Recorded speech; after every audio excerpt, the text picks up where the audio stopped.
et s'en sont félicités. De quoi est faite la culture marocaine et quelle place la haine y a-t-elle? C'est le débat que nous ouvrons avec nos invités cet après-midi dans Avec ou sans parure. Avec ou sans parure. Le débat est ouvert. Mohsin Benzako, je rappelle que vous êtes psychosociologue. Première réaction à l'édito. D'abord, je vous remercie de votre invitation et je voudrais souligner une chose très importante par rapport à la psychologie. Alors, parlez bien au centre du micro, merci. D'accord, voilà. c'est que vous avez dit que la haine concernant la culture marocaine, c'est basé sur le rejet et la non-acceptation de l'autre. Alors que pour moi, la haine, c'est tout à fait autre chose. La haine, tout simplement, si on veut donner une définition plus ou moins psychosociale, c'est quand on veut plus rien partager. Et donc, quand on veut pas partager, les causes sont plutôt multiples. Et donc, on ne peut pas accuser la culture, plus qu'on peut généralement chercher d'autres facteurs qui sont plus ou moins intégratifs de la personne et de la culture et de la politique et de l'économique. Donc, pourquoi revenir spécialement au Marocain pour l'insulter, si j'ose dire, et dire qu'il est là pour rejeter l'autre? Non. La haine, c'est quelque chose qui s'installe. On vient pas au monde en étant amoureux, ou en étant quelqu'un qui refuse l'autre, mais c'est quelque chose qui devient de plus en plus aujourd'hui. Malheureusement, c'est pas uniquement chez nous, et c'est la chose sur laquelle je voudrais revenir encore une fois à partir du débat qu'on va ouvrir ensemble, c'est que la haine n'est pas spécifiquement marocaine, n'est pas spécifiquement arabe, c'est universel. Mais les causes sont différentes de pays à pays, mais justement, ce qui nous intéresse aujourd'hui, c'est le cas du Maroc. On essaiera de comprendre un petit peu la genèse ou si vous voulez, ce qui fait le nid de cette haine, parce que, manifestement, il y en aurait à avoir la réaction de certains de nos concitoyens juste après le meurtre ou le double meurtre d'Imlil. Oui. Il y a eu des réactions qui, quand même, ont choqué et doivent choquer et doivent interpeller sur ce qui nous sommes réellement. Oui. Ahmed Assid, écrivain et militant des droits humains, votre commentaire, votre critique par rapport à l'édito. D'abord, il faut rappeler que, effectivement, la haine, c'est quelque chose qui est lié à l'éducation. À mon sens, dire que la haine n'a rien à voir avec notre culture, ce n'est pas tout à fait exact, parce que si il y a des actes de la haine chez nous, c'est parce que c'est lié à une forme d'éducation, à une sorte de discours, genre de discours qui diffuse la haine et qui diffuse la haine même à travers les canaux de communication officiels, c'est-à-dire monopolisés même par l'État, comme l'éducation nationale, comme les écoles coraniques, comme quelques médias, quelques radios aussi, et bien entendu il y a l'Internet, il y a le Facebook aujourd'hui, il y a le WhatsApp, etc. Il y a une montée de la violence verbale au Maroc qui est terrible. Cette dernière décennie surtout, il y a également beaucoup de haine contre l'autre différent, qui est différent, et au point qu'on peut dire que le Marocain n'accepte plus la différence. Il ne comprend plus la différence et il n'accepte plus que l'autre soit différent. Et quand on examine les manuels scolaires marocains et le système éducatif, on trouve qu'effectivement, il y a ce problème, c'est qu'on n'éduque pas les enfants sur le respect de la différence. Mohamed Al-Lahlou, consultant formateur, votre commentaire, votre rapport critique à l'édito. L'édito semble cohérent, c'est-à-dire que l'enchaînement des idées est intéressant. C'est juste qu'en fait, à chaque étape, on a un certain nombre d'a priori, de suppositions ou d'hypothèses qui méritent d'être creusées. Par exemple, quand on dit que l'islam a été savamment dévoyé de son sens premier, qui connaît le sens premier de l'islam? Pour pouvoir dire qu'un référentiel a été dévoyé de son sens premier, encore faut-il connaître le sens premier. C'est tout à fait nécessaire, sinon... C'est une religion d'amour et de paix, c'est ça le sens premier, ça peut être que ça, a priori. Chacun a son sens premier, un peu de nuance et de relativité sur ça est tout à fait cohérent. Par contre, dire qu'il a été dévoyé de son sens premier, ça suppose qu'on connaît d'abord son sens premier et qu'on est le dépositaire légitime de la manifestation de ce sens premier. Quand on dit les travers de l'islam politique, ça nous laisse penser que l'islam politique est d'abord perçu par ses travers. C'est-à-dire qu'on ne peut pas voir, par exemple, qu'en Turquie, quand l'islam politique est arrivé, le pays a fait un boom de croissance passer d'une croissance à un chiffre, à 2 chiffres des fois, avec une économie qui fleurit, etc. Donc, ça présuppose que les travers sont intrinsèquement liés à l'islam politique. Or, avec n'importe quel courant, on peut avoir des travers. Aujourd'hui, on a des travers dans certains courants, qu'ils soient français, allemands, scandinaves, etc. On a des travers dans chaque courant. Donc, c'est juste pour apporter un petit peu de nuance et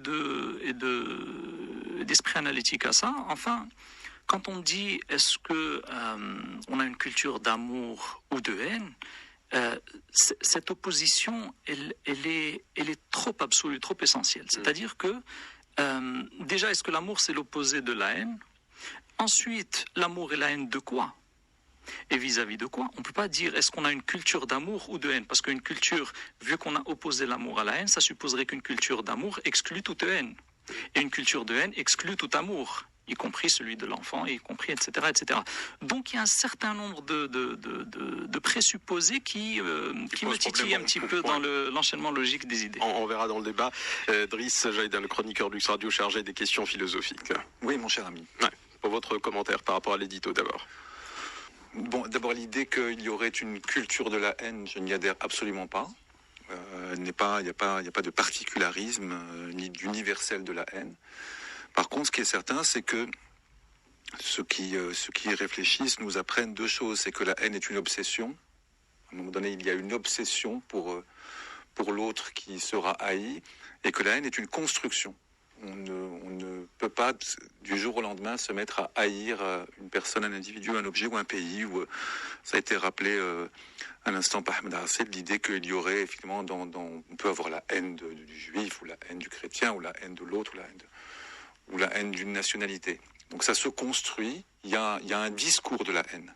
Il y a à la fois une obsession psychique qui relève d'une espèce d'irrationalité totale, d'un débordement. Le sujet est débordé par des affects. Il faut des affects extrêmement puissants, et lesquels affects seront par la suite récupérés par un discours qui leur donne forme et qui en même temps s'en sert pour pouvoir acquérir une forme de puissance. De sorte qu'il y a à la fois cette obsession psychique et il y a un discours. Il y a les deux. Il faut les deux véritablement pour mettre en place ce que vous avez voulu appeler une culture de la haine.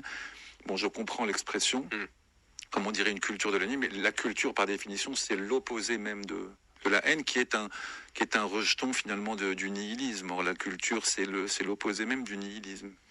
Très bien. Alors, on faisait référence dans l'édito à ce qui s'est passé à Émilie, là, justement, avec le double meurtre de ces deux touristes scandinaves. Alors, quand c'est arrivé, on a eu des Marocains qui se sont excusés, on est désolé, d'autres ont allumé des bougies, plus jamais ça. Et on a entendu aussi ce discours qui consiste à dire ce n'est pas notre culture. Donc, c'est un petit peu pour...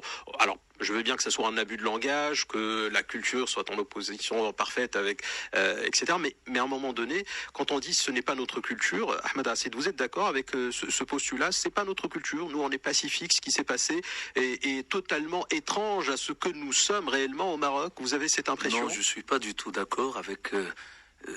c'est-à-dire des déclarations comme ça. Pourquoi? Tout simplement parce que ça fait des années qu'on répète ça, ça n'a rien à voir avec notre culture, ça n'a rien à voir avec l'islam, etc. Mais ça n'a jamais résolu le problème. C'est-à-dire le problème persiste, ça continue. On continue à diffuser la haine, et le terrorisme continue aussi. Et je crois que la question fondamentale qu'il faut poser, c'est la suivante. Comment est-ce qu'on forme un terroriste? Les gens ne se posent pas la question. C'est-à-dire, quand il y a un juge qui pose des questions à un terroriste, qu'est-ce qu'il répond? Quelles sont les réponses? Quand on examine, c'est-à-dire ces méthodes de forger des terroristes, on trouve qu'en fait, il y a des textes qui sont instrumentalisés, des textes de hadith et des textes de Coran. Donc on ne peut plus dire que ça n'a rien à voir avec l'islam. Ça a à voir avec l'islam puisqu'il y a des textes qui sont... Et donc à partir de là, on peut parler de culture, puisque l'islam et les hadiths font partie de la culture arabo-musulmane, qu'on le veuille ou pas. Font partie de la culture musulmane, bien entendu. Mais puisqu'il y a des textes qui sont utilisés pour forger, c'est-à-dire l'esprit d'un terroriste, donc il faut se poser la question, comment on explique ces textes-là? Quelle est l'interprétation qui a été faite pour ces textes? Que dit At-Tabari et Al-Qurtubi et Tafsir al-Jalalayn, Ibn Kathir et jusqu'à le XXe siècle Abu Bakr al-Jazairi et d'autres? Qu'est-ce qu'ils disent sur ces textes-là? Comment aujourd'hui le musulman doit comprendre ces textes-là? Quels sont les contextes auxquels ces textes ont été liés, est-ce que ces contextes existent toujours ou non? Est-ce qu'un jour ces contextes vont revenir ou non? Voilà les vraies questions. Mais dire ça n'a rien à voir avec l'islam, excusez-moi, ça ne résout pas le problème. Mohsin Zakour, lorsqu'on dit psychosociologue, lorsqu'on dit ça n'a rien à voir avec notre culture, c'est pour vous un abus de langage ou est-ce que ça traduit une réalité? Puisque généralement, lorsque l'on pose justement, comme disait Ahmed Hassid, les questions lors d'un interrogatoire à une personne qui aurait éventuellement commis un attentat ou autre, là, la référence est le Coran, le Hadith, un certain nombre de choses qui font partie de notre patrimoine culturel quelque part. En tout cas, c'est comme ça qu'on peut éventuellement l'entendre. Est-ce que vous abondez dans ce sens? Pas du tout. Justement, pourquoi? Parce que l'ennemi de la science, c'est les généralités. Et quand on dit, par exemple, que effectivement, là, il y a un amalgame qui est extraordinaire. Notre culture, il est basée sur le refus de l'autre. Notre culture n'est pas faite comme ça. Qui croire, en fin de compte? Donc c'est une lecture de ce qu'on appelle la culture. Toutefois, où est-ce qu'on se positionne? Et là, on revient à la nature humaine quelque part. Là, on revient à la psychologie. Est-ce qu'on vient au monde, comme j'ai dit tout à fait au début, parce qu'on est épris par de l'amour ou de la haine? Ni l'un ni l'autre. Les deux, on les apprend. On apprend l'affection comme on apprend à détester l'autre. Parfois même, la haine, et je vais un peu choquer l'auditeur, c'est une façon de se reconstruire. Je hais cette position où je suis aujourd'hui. Ça me pousse, ça me booste à revoir un peu la position stagnante où je suis aujourd'hui pour aller vers d'autres cieux. C'est une motivation. C'est pas pour autant que la haine en elle-même est visée pour dire que nous sommes des musulmans haineux, qu'on déteste les autres, ou plutôt c'est une utilisation de ce terme. Et là, je reviens aux politiques plutôt. Mais dans la culture, excusez-moi juste de vous interrompre 2 secondes, mais dans la culture populaire, j'ai envie de dire, on entend souvent le juif khanzir, le juif, voilà, c'est les mécréants, etc. Il y a quand même quelque chose qui vient, enfin, j'ai peut-être pas envie de dire que chez nous, mais peut-être aussi dans d'autres cieux, voilà, sous d'autres cieux, mais je veux dire, ça existe. Oui. Et on ne peut pas faire l'impasse sur ça parce que souvent on nous dit non, c'est loin de chez nous, tout ça c'est bien, allez on va allumer une bougie et on ne va pas résoudre le problème, comme nous disait Ahmed Hassid finalement. Alors là, il faut faire la différence entre ce que vous appelez culture, c'est ce que je déteste les généralités, et comment on conçoit le commun des mortels la culture. Comment il se positionne par rapport à cette culture. Est-ce qu'il va faire un choix du texte coranique, ou est-ce qu'il va faire l'autre choix? Donc quelque part, est-ce que c'est pour autant une perception du rapport à l'autre, une perception de soi avant tout? Et comme j'ai dit tout à fait au début, c'est ce refus du partage qui est vraiment la source du problème quand on parle de la haine. Le refus du partage de quoi? Revenons un peu à l'histoire du concept terrorisme. La seule fois où j'ai conçu une chose, enfin j'ai perçu une chose qui m'a chamboulé, c'est que la première fois de l'histoire humaine, on adopte un concept politiquement avant de l'adopter scientifiquement, le terrorisme. Donc c'est quelque chose qui revient à dire pourquoi un choix de mots qui exclut toute une société, toute une civilisation. Je défends aucune civilisation, c'est juste pour vous dire que c'est une manipulation. Et sur cette base-là, je veux juste dire que une fois qu'on est placé dans une situation sociale, n'importe laquelle, on se positionne à partir du moment où on est dans la socialisation. Alors, est-ce que pour autant tous les Marocains sont des terroristes? Pourquoi une classe sociale précise tend vers cette tendance à savoir adopter le discours terroriste? C'est une question qui se pose et à laquelle il faut répondre. Pourquoi spécialement ces gens-là? Pourquoi à Emlil? Pourquoi, quand on cherche des cellules, on trouve toujours des bidonvilles ou des classes pauvres? Est-ce qu'il y a ce refus de partage qui revient vraiment à cette exclusion sociale, à cette construction psychique défavorisée, ou plutôt c'est une manipulation, ou c'est plutôt parce que ce sont des gens faciles à endoctriner? C'est une question à laquelle il faut vraiment répondre.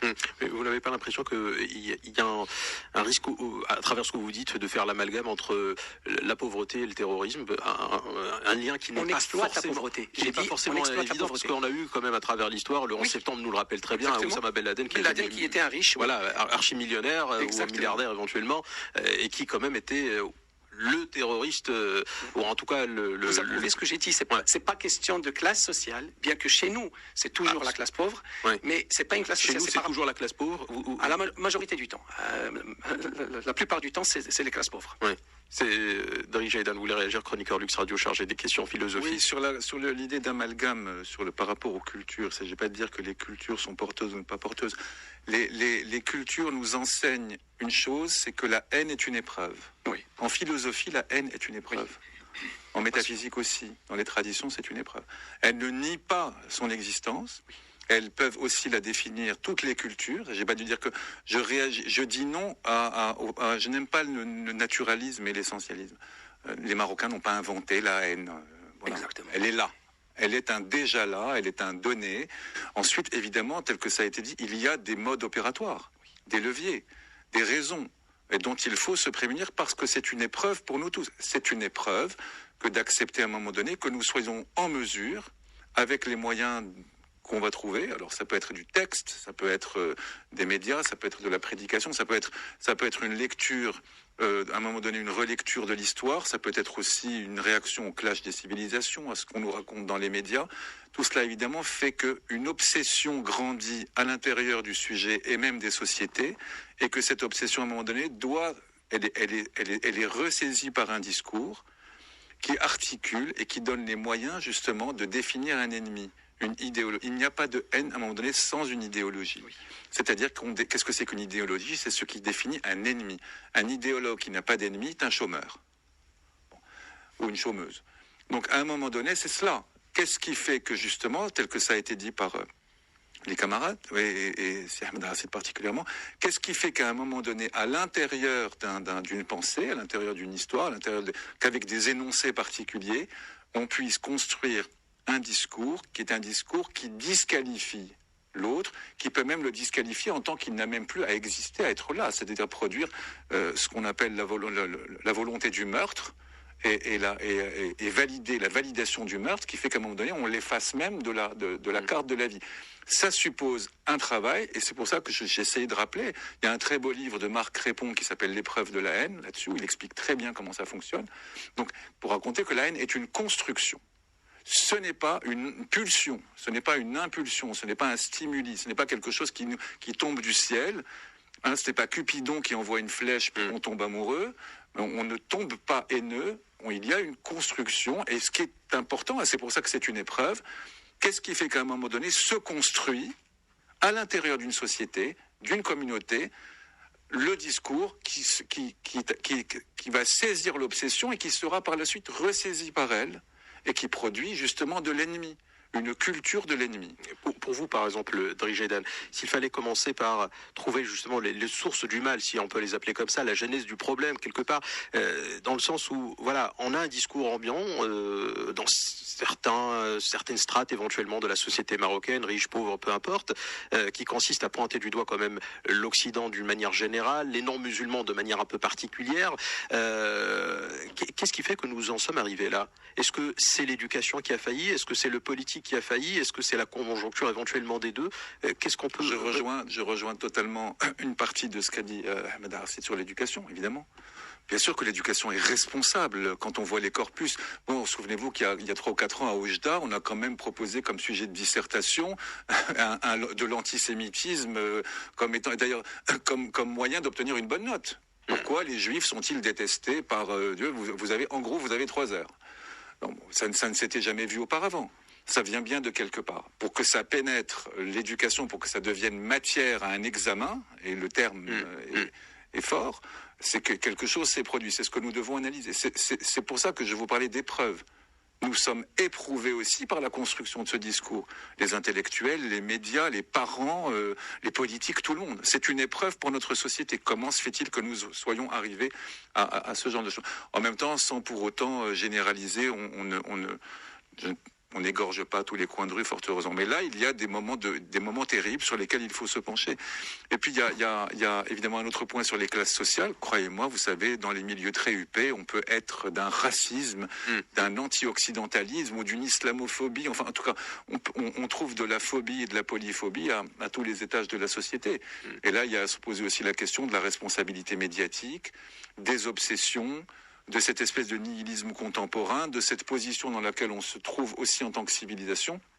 Le clash des civilisations avait pour fonction, justement, de faire en sorte que c'est l'idée que les cultures seraient d'essence dangereuses, mais c'est aussi une manière de ramener les gens vers leur essence, pour soit se satisfaire de leur dangerosité, entre guillemets, soit s'en défendre. Quelque part, quand vous voyez « Not in my name », ça veut dire que les gens ont parfaitement intériorisé la dimension essentialiste de la faute ou de la culpabilité qu'on voudrait d'une certaine manière les amener à avaler comme on avalerait un poison. On n'est pas coupable de tous les crimes de l'humanité. Mais pour autant, je finirai là-dessus, on est responsable intellectuellement, spirituellement, socialement, politiquement de l'épreuve qui se présente à nous. Nous avons à réfléchir cette épreuve, qui est l'épreuve de la haine. Mohamed Al-Ahlou, pour revenir un petit peu sur le drame d'Imlil, est-ce que vous avez compris un petit peu nos concitoyens, en tout cas, qui se sont excusés? Et s'il fallait, encore une fois, et je reviens sur la question que j'ai posée à Adrien Jedan, et s'il fallait aussi essayer de comprendre la genèse du problème, d'où vient le mal concrètement qui peut expliquer certaines réactions par rapport aux non-musulmans éventuellement? Oui, bien sûr, quand on prend la chose dans une dimension globalisante ou essentialisante, et donc on associe les Marocains au Maroc, et ce qui se passe au Maroc aux Marocains, etc., forcément, il y a lieu de s'excuser, même si on n'est pas coupable. Et pourquoi? Au nom de quoi? Au nom de quoi? On doit s'excuser, pourquoi? Non, de s'excuser que ce se soit passé au Maroc. Oui. Ne serait-ce que d'un point de vue, sécuritaire. C'est-à-dire que nous, en tant que représentants du Maroc, on s'excuse, même si on n'est pas coupable. Même si s'excuser, c'est un concept fort. Moi, j'ai dit que je comprends d'où ça vient. Maintenant, j'aimerais revenir sur quelques éléments avant de finir sur une idée. C'est que, vous savez, quand vous cherchez dans les annales historiques le mot terrorisme, quand est-ce qu'il a commencé à être utilisé? C'est avec les mouvements de colonisation. Le colon décrivait les attentats et les épreuves et les efforts de résistance du peuple colonisé comme étant du terrorisme. Vous revenez aux journaux des années 50 et 40 de la France et vous aurez pléthore d'utilisation. Donc c'est un terme un petit peu fourre-tout pour moi. Concernant la haine, vous savez, la haine c'est une passion. C'est une passion parmi d'autres passions. Passion, c'est pathos, c'est quelque chose qu'on subit. Donc la haine, déjà, quand on entre dans un processus haineux, cela relève bien souvent d'une mise à l'écart de plus en plus progressive de la raison.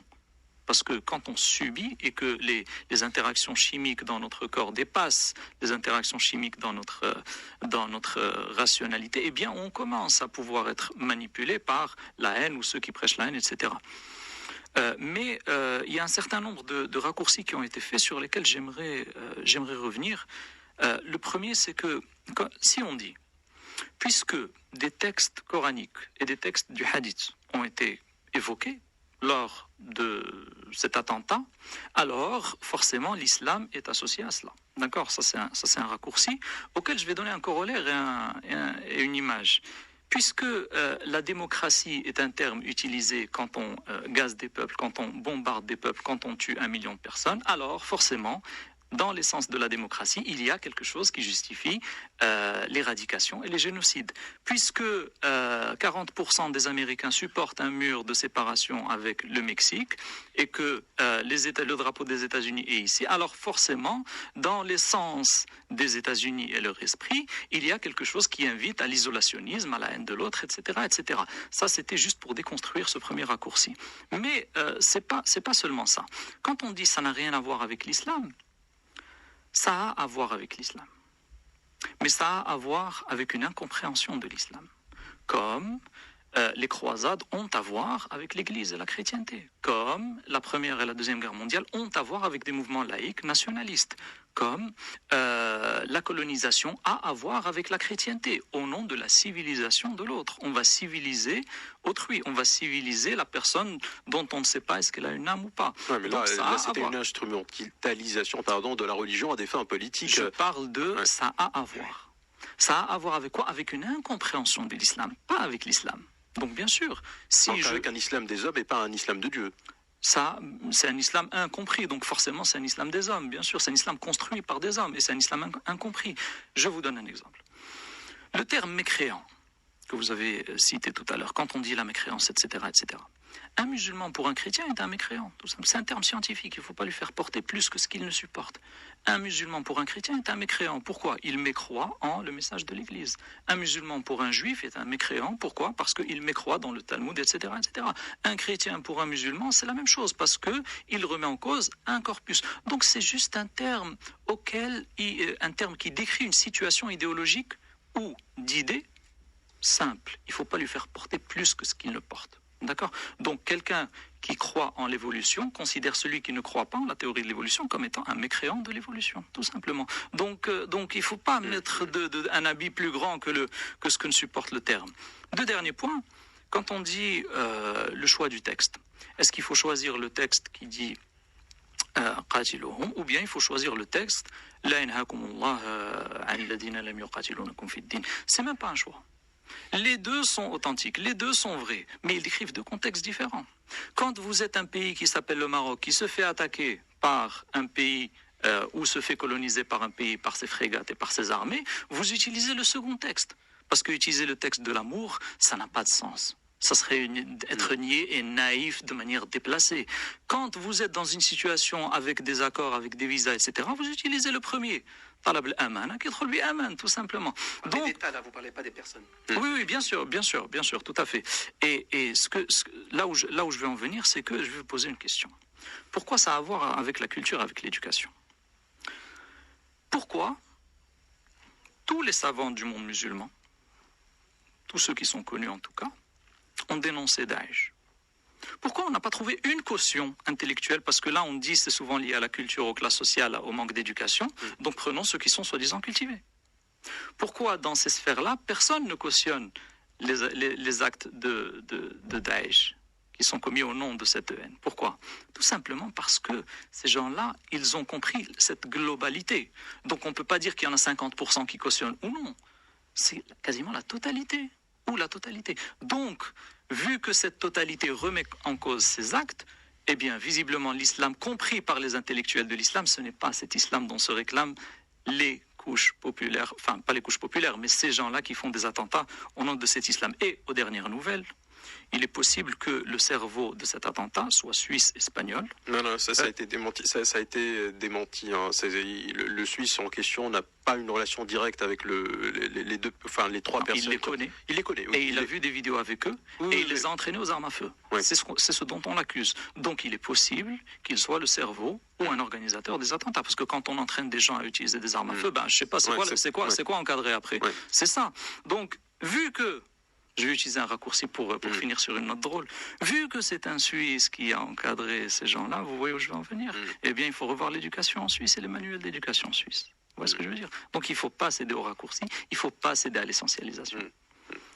Ahmed Assed, écrivain et militant des droits humains, sur la compréhension, notre compréhension de l'islam. Est-ce que vous avez l'impression quelque part qu'on s'est perdu en chemin? En tout cas, je parle du Maroc. Est-ce que vous n'avez pas l'impression que le message de Dieu a été dévoyé de son sens premier et que finalement aujourd'hui l'islam a été pris en otage par l'islam politique et c'est ce qui préside malheureusement au niveau de la pensée, j'ai envie de dire, la plus répandue au Maroc, au niveau de nos concitoyens. Est-ce que vous avez cette impression ou pas? Oui, bien sûr, j'ai cette impression. En fait, quand on dit culture de la haine, on veut dire en fait que c'est un courant social. C'est-à-dire quand l'idée de la haine ou le sentiment de la haine devient un courant. C'est-à-dire quand vous faites le micro-trottoir et vous posez aux gens la question sur les juifs. Vous allez avoir entre 70 et 85% de déclarations très négatives envers les juifs. Donc, ça veut dire que la haine, c'est un courant social. C'est pas individuel, c'est pas un cas isolé, non, ça devient un courant. Et quand la haine est un courant, ça veut dire qu'on a un problème dans l'éducation. C'est-à-dire, on forme des gens qui n'acceptent pas l'autre. Alors, comment ça se fait? La première année primaire, on accueille l'enfant à l'école marocaine, avec deux idées religieuses, avec des textes à l'appui. La première, c'est qu'il faut faire la distinction entre le mu'min ou le kafir, le croyant et le mécréant. C'est la première idée. Et on montre bien sûr, à travers le Coran, que le mécréant, il est brûlé en enfer, et que al-mu'min, c'est-à-dire le croyant, il va aller au paradis. Et on focalise sur cette idée. Alors, ça se passe avec un enfant de 6 ans, 5 ou 6 ans. La deuxième idée, c'est Jama'at al-Muslimin, c'est qu'on n'est pas une société au sens moderne. On est un groupe religieux cohérent. Et on apprend à l'enfant, à l'âge de 6 ans, qu'il est membre de Al-Jama'a. Il n'est pas citoyen. Le mot citoyenneté, ça n'existe pas, les manuels scolaires d'éducation religieuse chez nous. Ça n'existe pas. Et il y a Al-Mu'min qui est membre de Jama'at Al-Mu'minin. Ça veut dire, celui qui est en dehors de Jama'a, qu'est-ce qu'on en fait? On ne peut pas l'accepter. Il est rejeté, il est haï. Très bien. Alors, il ne faut pas prendre des exemples qui sont incompatibles avec notre situation. Silhlou, par exemple, quand il a parlé tout à l'heure d'un pays dit démocratique qui gaze les peuples. OK? C'est l'Amérique, par exemple, les États-Unis, c'est l'impérialisme, etc. D'accord. Mais est-ce qu'il y a des textes dans la démocratie qui appellent des États à gazer les peuples? Les textes n'existent pas. La démocratie, c'est la séparation des pouvoirs, c'est l'égalité des sexes, c'est le respect des libertés individuelles et collectives, c'est la séparation de l'État et de la religion, etc. C'est des principes. Mais il n'y a pas quelque chose qui appelle à gazer les peuples. Mais nous, chez nous, le problème religieux, il y a des textes. Il y a des textes. Par exemple, Silhlou a dit, quand on est attaqué par un autre pays, quand on est attaqué, on peut utiliser qatilul ladina yuqatilunakum. Mais pourquoi j'aimerais finir d'abord. On utilise qatilul ladina yuqatilunakum. On est dans une situation de légitime défense. Mais qatilul ladina yalunakum min al-kuffar wal yajidu fikum ghilza. Comment ça a été expliqué par tous les mufassirin de 1400 ans, à l'unanimité? À l'unanimité. Et j'ai examiné de près, ligne par ligne, mot par mot. À l'unanimité, ça a été expliqué que quand on est musulman, on a à la frontière, sur notre frontière, un peuple qui n'est pas musulman. Il faut faire la conquête pour le rendre musulman. Et puis, c'est comme ça qu'a dit Ibn Kathir et tous les autres. C'est-à-dire, pour diffuser l'islam à travers le monde, il ne faut pas arrêter le djihad. Et c'est pourquoi les manuels scolaires de l'Arabie Saoudite, la première phrase, le système éducatif saoudien, Al-jihad qa'imun ila yawm al-qiyamah. C'est-à-dire le djihad n'arrêtera jamais jusqu'au jour du jugement dernier.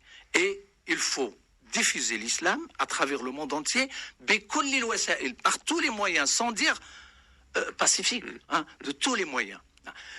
Bon, alors, quand on dit mécréant à l'école marocaine, on le dit à un enfant de 6 ans qu'il y a quelqu'un qui n'est pas croyant, qui ne croit pas à l'islam, il n'est pas accepté. Il ne faut pas l'accepter parce qu'il y a aucune leçon dans les manuels d'éducation nationale marocaine sur la tolérance qui dit qu'il faut tolérer avec quelqu'un qui n'est pas musulman. Ils ont falsifié la leçon de la tolérance, l'éducation islamique. Ils ont mis la leçon tolérance, et puis, dans la leçon, qu'est-ce qu'ils ont mis? Ils n'ont pas mis la tolérance, c'est-à-dire tolérer avec l'être humain. Non. Il n'est pas accepté. Seulement celui qui est musulman qu'on peut accepter. Donc, à mon sens, il faut accepter la réalité d'abord et la reconnaître. Et puis, il faut aussi être courageux pour déclarer qu'on a un problème dans notre référentiel religieux. Et quand on prend cette décision, eh ben là, on va avoir la solution. Ces textes-là, qu'est-ce qu'ils signifient d'abord? Quel est le contexte dont a parlé M. Silhlou? Ce contexte-là, est-ce qu'il existe toujours ou non? Est-ce qu'un jour il va revenir? Pourquoi je dis ça? Tout simplement parce que tous les religieux croient au retour de l'Khilafa. Ils croient que le Khilafa qui a chuté en 1924 va revenir. Ils ont des hadiths qui disent ستكون الخلافة 30 سنة ثم تعود الخلافة على منهج النبوة. ثم يصبح الأمر ملكا عضوضا, c'est-à-dire la dictature des rois, et puis après, la khilafa va revenir. Eh ben, c'est pourquoi ils ne veulent pas déclarer que ces textes-là, ils sont liés à un contexte qui reviendra jamais. Ils ne peuvent pas. Alors, Silhlou a dit que à l'unanimité, les gens sont contre Daesh. Ce n'est pas vrai parce qu'il y a un journal marocain qui a fait le micro-trottoir chez les jeunes. 71%. J'ai parlé des savants, pas des jeunes, des savants. Les savants, d'accord.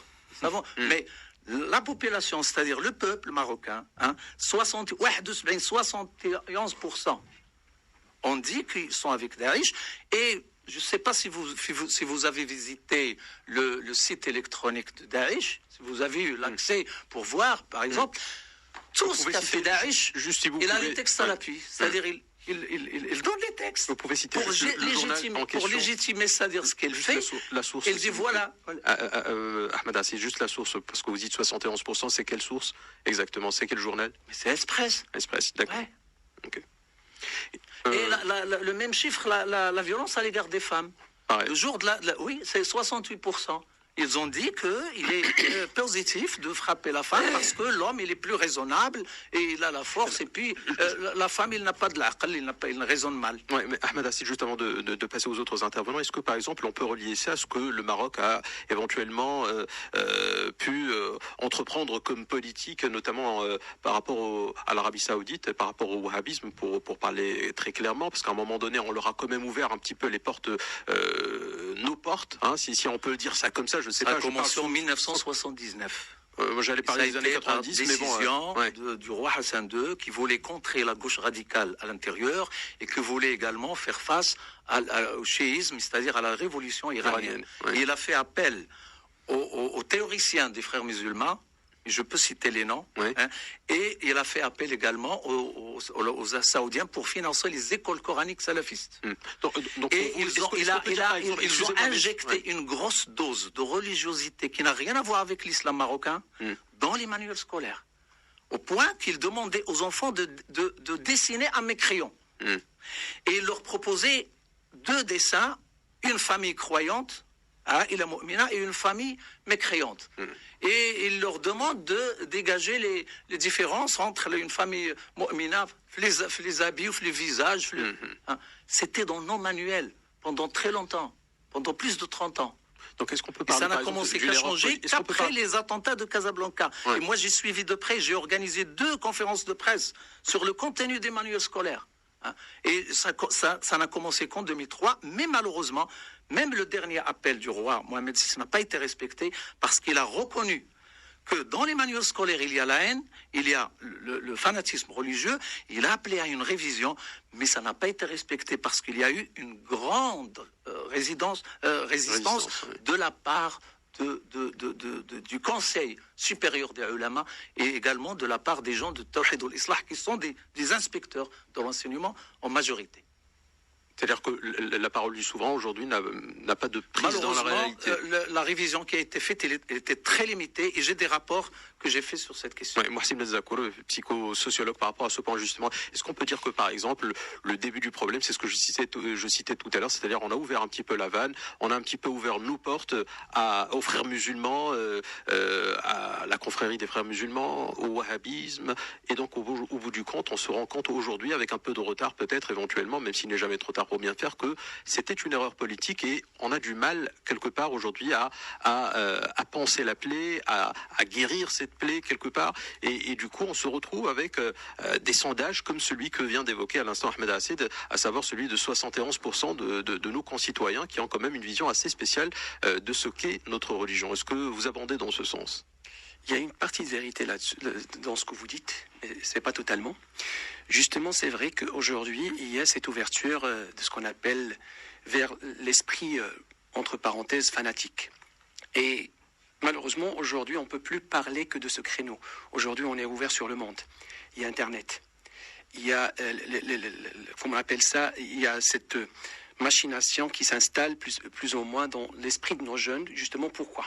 Et là, je reviens à l'idée que tout à l'heure, je partage avec Hassid, c'est que l'éducation, c'est très important.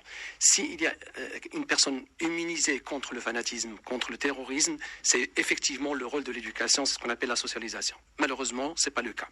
Et ce n'est pas toujours le cas. Mais par contre, ce que je partage pas avec CDAC, c'est quand il dit que quand on va prendre un micro-trottoir et on va trouver 70% des Marocains qui sont qui partagent cet esprit de l'Ihoud Kfar, je pense qu'aujourd'hui c'est plus le cas, parce qu'il y a un changement. En même temps, ce n'est qu'un micro-trottoir, c'est pas un sondage scientifique, etc. Voilà. Non, même dire qu'aujourd'hui la société marocaine évolue vers cette ouverture. Et la société en est la preuve. Par contre, quand on parle... À travers quoi elle en est la preuve, excusez-moi? Tout simplement, l'ouverture, aujourd'hui, si on compare le Maroc par rapport à d'autres pays plus ou moins fermés, la société marocaine n'est pas aussi fermée que ça, enfermée que ça. Donc c'est une question de comparaison. Bon, reste à préciser des petits détails. Mais par contre, ce que je veux dire, c'est que effectivement, ce qu'il faut faire la différence, c'est qu'entre l'institution et l'individu, parce que là, on mélange les tout quand on parle de haine. Est-ce que l'institution marocaine, l'établissement marocain, scolaire, politique, économique, sont pour autant fanatiques? Est-ce qu'en pourtant, ils sont là en train d'encourager ce discours? Et ça retombe sur l'individu. Par contre, aujourd'hui, l'individu est devenu, plus ou moins, avec le système capitaliste, un cocon qui est confirmé dans sa niche et qui commence à avoir de la haine envers l'autre. Moi, je marie les deux. Il y a cette institutionnalisation du fait qu'on est là pour ancrer cet esprit, mais il y a aussi cet aspect de ce qu'on appelle la mondialisation dans sa forme la plus atroce, qui pousse les personnes à ne plus aller vers l'autre, à se renfermer sur soi, à exclure le partage, à vivre en société, à avoir le luxe qu'il faut chez soi. Donc, petit à petit, cette haine s'installe et le fait que j'ai dit tout à l'heure, parce que j'y crois profondément, ce refus de partage s'installe aussi. Non, mais simplement par rapport au système éducatif, on en parlait il y a quelques minutes, mais je veux dire, même avant qu'il y ait un État marocain au sens moderne, j'ai envie de dire, de notre conception de l'État, il y a eu quand même une violence qui était assez visible dans les villes marocaines qui étaient ce qu'elles étaient à l'époque. C'est peut-être pas forcément des villes comme on peut l'entendre aujourd'hui, mais on mettait des personnes, les têtes de personnes au niveau des murs des villes. Donc voilà, quelque part, ça n'a commencé à disparaître qu'avec la colonisation finalement.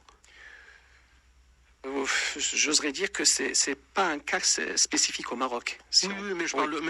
Donc l'histoire humaine en elle-même, parce que j'aimerais bien préciser une chose, parce qu'il ne faut pas spécifier le Maroc. Non, mais comme c'est le sujet, à une époque donnée, on peut parler des Hindous, on peut parler des États-Unis. Donc, quelque part, le Maroc aussi faisait partie de cet esprit, à savoir l'exclusion, la guerre, la déclaration de je ne sais quoi encore.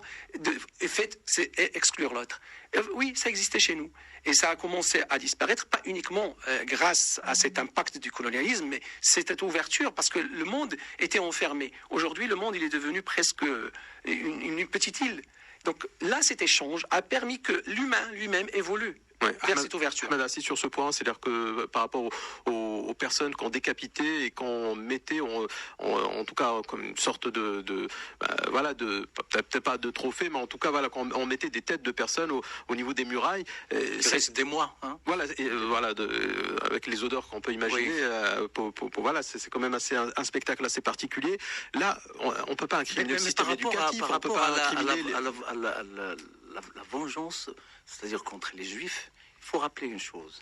C'est-à-dire le comportement des musulmans marocains qui ne sont pas des érudits, qui ne sont pas des ulama, était un comportement excellent, qui était un comportement tolérant. Mais c'était les fuqaha qui faisaient des campagnes de diffamation contre les Juifs. À travers l'histoire du Maroc, toutes sortes de persécutions des Juifs, ça venait toujours des fuqaha qui n'arrêtaient pas d'utiliser qu'ils sont qirada ou khanazir, etc. Ils ont même réussi à convaincre le roi des Almohades pour persécuter les Juifs. Il leur a imposé des habits bizarres et des fois, on leur a interdit de sortir avec des souliers. Ils sortaient pieds nus et c'est toujours les fuqaha qui sont derrière. Ce n'est pas le Marocain normal. Et il y a toujours des textes utilisés. Ben voilà, il faut mettre l'accent sur cette question-là. Est-ce qu'on doit faire une relecture? Est-ce qu'on doit essayer de dire, voilà, il y a des textes, mais qu'on ne peut plus instrumentaliser aujourd'hui? Ben, il faut que ça soit déclaré à travers des institutions religieuses du monde musulman. C'est-à-dire les grandes références, il faut qu'ils déclarent cela. Ils ne peuvent pas le déclarer parce qu'ils attendent le retour de l'Khilafa pour revenir à ces textes-là pour les appliquer. Donc on a ce problème en face. Et je crois que tant qu'on n'ouvre pas le débat sur ce niveau-là, on n'aura pas le courage de trancher sur l'origine du problème. Et je rappelle que dernièrement, j'ai lu un texte d'un frère aussi, qui parlait de Taroudant. Il y avait un qaïd de Taroudant qui s'appelait Haïda Noumis. Il y a eu toute une campagne de diffamation contre un juif. Alors lui, pour avoir les fuqaha à son côté, il a mis le juif sur un canon. Et il a tiré, vous voyez, pour prouver aux fuqaha qu'il est un bon musulman. Eh bien, ça a toujours été le cas à travers l'histoire du Maroc, et on a les textes à l'appui, mais il faut qu'on arrête aussi de dire que le Maroc a été un pays de tolérance pour les juifs, etc., etc. Parce que ce n'est pas vrai. C'est vrai que par rapport à ce qui s'est passé en Espagne, oui, on peut dire que le Maroc, les Juifs au Maroc ont été un peu plus en sécurité qu'en Espagne. Parce qu'en Espagne, on leur ouvrait le ventre pour chercher des diamants. Parce qu'on croyait qu'ils avalaient des diamants. Ça ne se faisait pas au Maroc. Mais les Juifs aussi étaient persécutés au Maroc. Mais ça a toujours été c'est-à-dire le discours des fuqaha, et légitimer ce genre de comportement. André Jaïdal, chroniqueur Lux Radio, chargé des questions philosophiques, finalement, on a du mal quelque part à voir notre vérité en face. Est-ce que c'est cela qu'il faut retenir? Et aujourd'hui, surtout, comment déconstruire tout cela pour enfin aller vers une religion qui serait beaucoup plus apaisée? Voilà. Vous savez, il y a un débat ou une discussion qu'on a du mal à avoir, mais c'est bien aujourd'hui ce qui se dit autour de cette table fait partie de ce que vous appelez une déconstruction, c'est cela. Mais il y a un débat que nous ne voulons pas avoir, c'est que on prononce le mot islam, d'accord? Mais c'est un mot qui est un mot valise aussi. Il y a de l'histoire, il y a de l'herméneutique, il y a comment dirais-je, il y a du droit, il y a des écoles, il y a tellement de choses, il y a des pluralismes. Or tout cela, nous le savons depuis longtemps. Nous le savons depuis très longtemps. Je veux dire, il y a pléthore de livres qui ont été écrits, pas simplement par nos savants et nos docteurs de la loi, même par d'autres. C'est une, j'allais dire, l'islam, ce n'est pas qu'une religion. Hein, c'est un massif de textes, de pensées, de réflexions.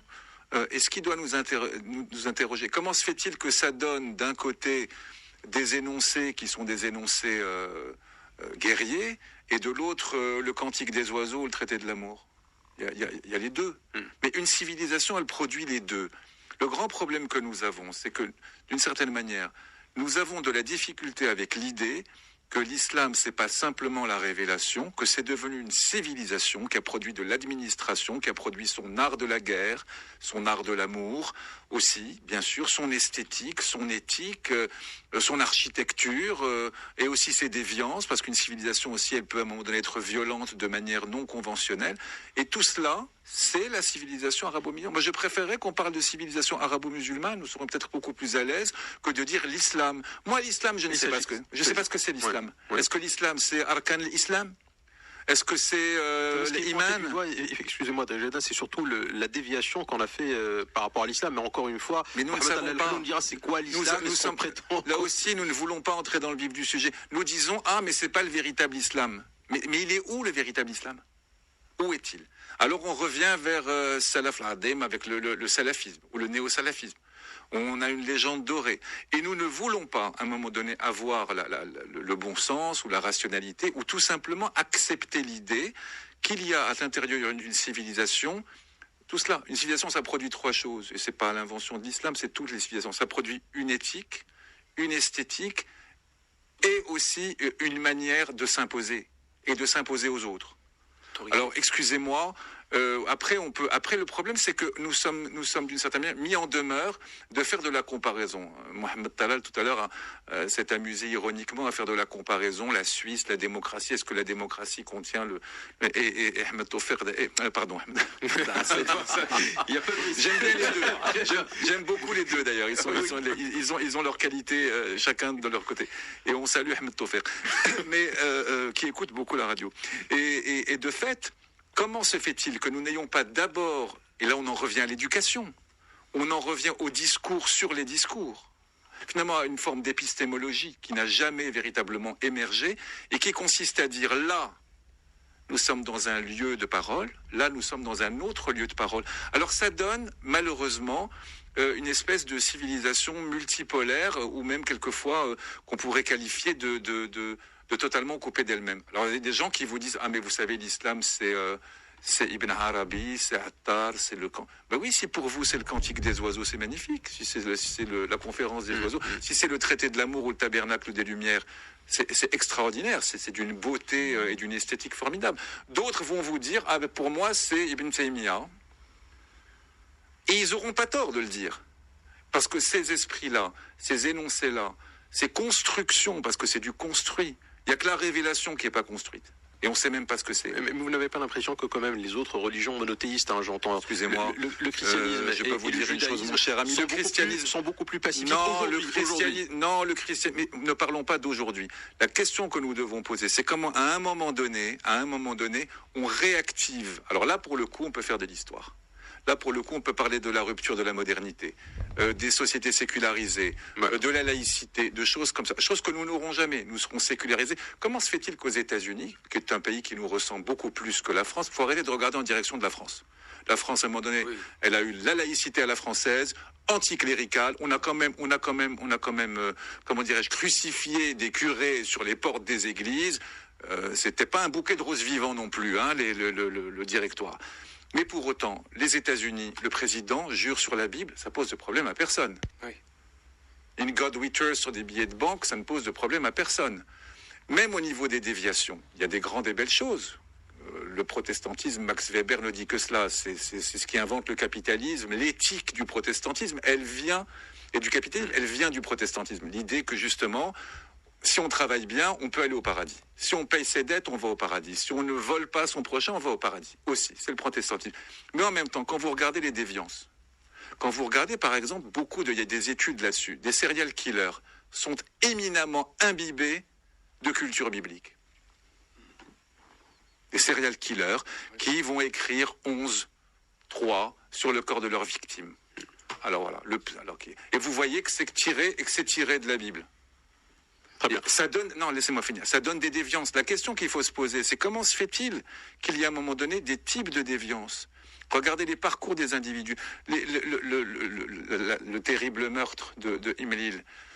Je vais vous dire, moi je pense que là, on ne réfléchit pas suffisamment à la barbarie. Je pense qu'on pense trop à la question. Il faut y penser. La haine est une épreuve et il faut réfléchir les discours, les énoncés, comment on s'en sert. Mais la barbarie. Dernière anecdote, il y a quelques années, un journal quotidien qui avait une espèce de chronique un peu judiciaire et mortifère racontait comment un jeune homme était rentré chez lui le soir et qu'il avait rêvé qu'un homme lui apparaissait et lui disait « Tu sais, ton frère qui dort à côté dans la pièce est un démon, il faut que tu ailles l'égorger. » Et il a égorgé son frère. Alors là, c'est quoi? C'est le problème de la religion, c'est le problème de la pathologie, de la schizophrénie, c'est le problème de l'ignorance et de l'inéducation. Alors, quand tout cela se mêle, évidemment, sur le terreau moi, je pense qu'on a un rapport à la barbarie, qu'on ne veut pas barbarie, c'est-à-dire des pratiques barbares qui se situent en dehors du champ culturel, où les gens ne sont pas éduqués, ils sont ignorants, on leur a pas appris la valeur de la vie, la valeur de l'autre. C'est-à-dire qu'il nous manque des pans entiers, chez certaines populations, des pans entiers de culture avec un grand C, c'est-à-dire de production du sens et de prise en compte de la vie et des individus. Des choses ça donne ce que disait Ahmed Hassid, c'est-à-dire qu'effectivement, on peut mettre un monsieur dans un canon pour faire plaisir d'un côté, mais on s'interroge pas sur le prix de la vie de l'autre. C'est l'école qui apprend ça, c'est la famille qui apprend ça, c'est la société qui apprend ça. Nous avons les barbares que nous méritons. Ah bon? Que nous avons produits. Mais bien sûr. Nous méritons. L'épreuve, quand je vous dis que la haine est une épreuve, c'est une épreuve qu'il faut regarder en face. La barbarie est une épreuve qu'il faut regarder en face. Nous avons les nôtres, les Américains ont les leurs. Croyez-moi, quand un type se lève le matin et qu'il va trucider la 125e jeune fille avec froid dans les yeux et puis qu'il est capable de la découper en 20 morceaux, c'est une épreuve aussi pour un pays comme l'Amérique, pour la culture américaine, protestante. Donc chaque société a son épreuve. Nous avons les nôtres. C'est à nous de les réfléchir en les acceptant. En ne disant pas « Ah non, not in my name ». Non, c'est dans ma société que ça se passe. Pourquoi ça se passe? Et pourquoi ça se passe comme ça? avec ce mode opératoire. Alors chacun se renvoie la patate chaude. Les uns vous disent mais vous savez c'est moi mon islam c'est le cantique des oiseaux. Les autres vous disent non moi le mien c'est Ibn Taymiyyah.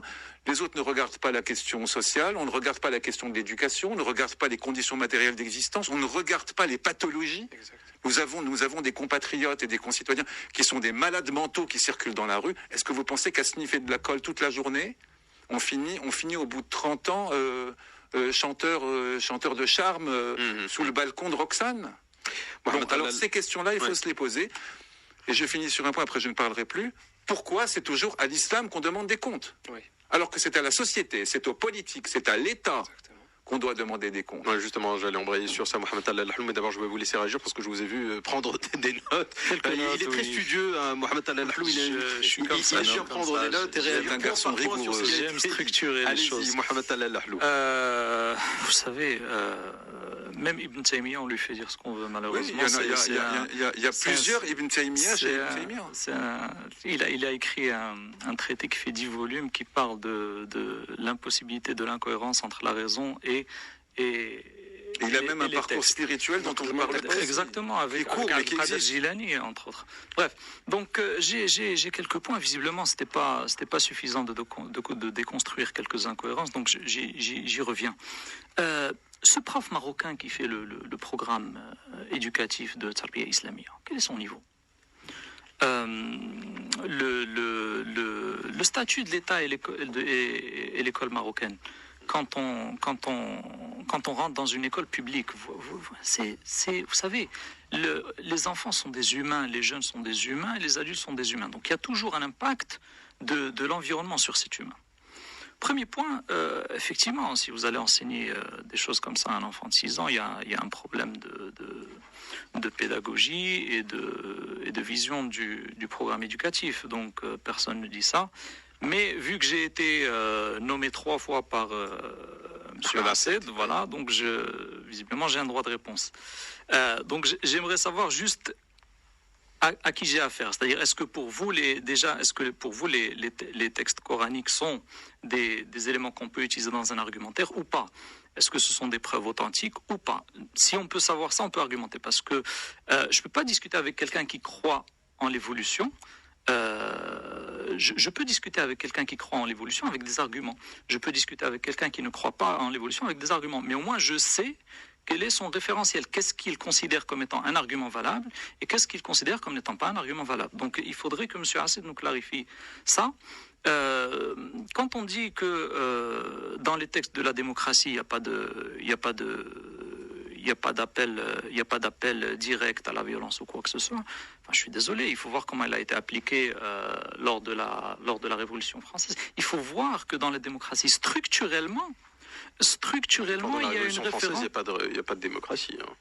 Non, mais là, je parlais des droits de l'homme. Mais dans la démocratie, en tant que système, structurellement, c'est quelque chose qui ouvre la voie à la violence. Pourquoi? Parce que la démocratie vous donne le droit de vote, et le droit de vote donne la tyrannie de la majorité. Si on reprend la définition aristotélicienne ou socratique de la chose, et la démocratie, c'est le 5e des 6 régimes en termes de classement d'idéal.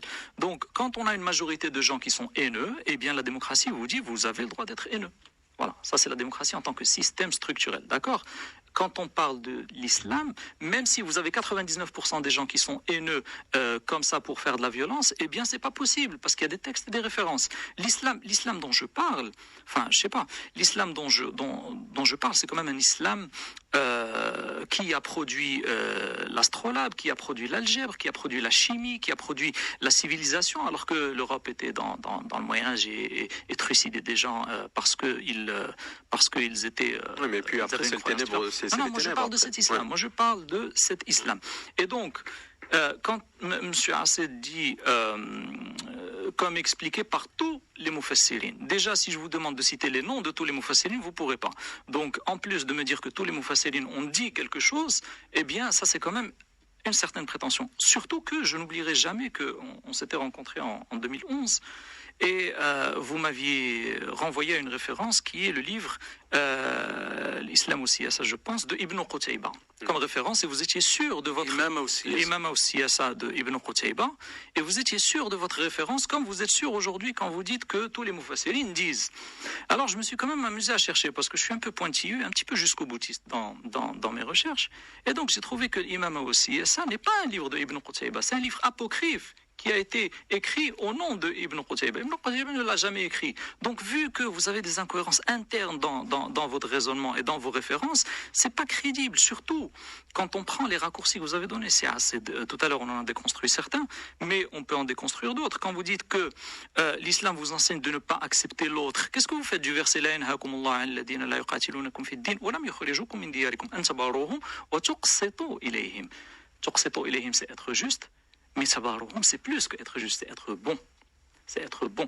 Donc, du coup, vous allez me dire, oui, mais ayat safe, nasikha, etc., etc. Vous connaissez l'histoire, bien sûr que les versets ne sont pas. Mais Ahmed Nasser ne parlait pas de l'islam tout court, il parlait de l'islam tel que compris par une partie des Marocains. Non, parce que quand il dit toujours les fuqaha ont enseigné l'antisémitisme, je suis désolé, c'est une contre-vérité. Monsieur Benzakour a parlé des sciences sociales. Quand on dit toujours, ça suppose qu'on a lu toutes les sources et lu toutes les études sur les fuqaha et tout ce qu'ils ont dit sur les juifs, et donc on peut dire toujours. Or, je défie M. Hassed de pouvoir faire ça, je suis sûr qu'il ne l'a pas fait. Donc, du coup, on ne peut pas dire que les fuqaha ont toujours enseigné l'antisémitisme, c'est tout à fait faux. C'est une contre-vérité d'abord logique, aqliya, et ensuite historique. Quand M. Hassed parle de couper des têtes, mais je suis désolé. Vous avez les photos de la colonisation, l'Espagne et la France, les têtes coupées et les photos souvenirs. Donc ne me dites pas que c'est avec la colonisation que ça a commencé à s'éteindre, ce phénomène. Non, je suis désolé. Et il ne faut pas faire de biais empiriques généralisationnels, c'est-à-dire que il y a plein de biais psychologiques dans lesquels on tombe énormément. Ça a arrêté de se faire par des Marocains à des Marocains du moment où il y a eu cette colonisation. Après, qui l'a fait à la place des Marocains, c'est ça. Non, mais après ça, c'est voilà. Bon, je continue.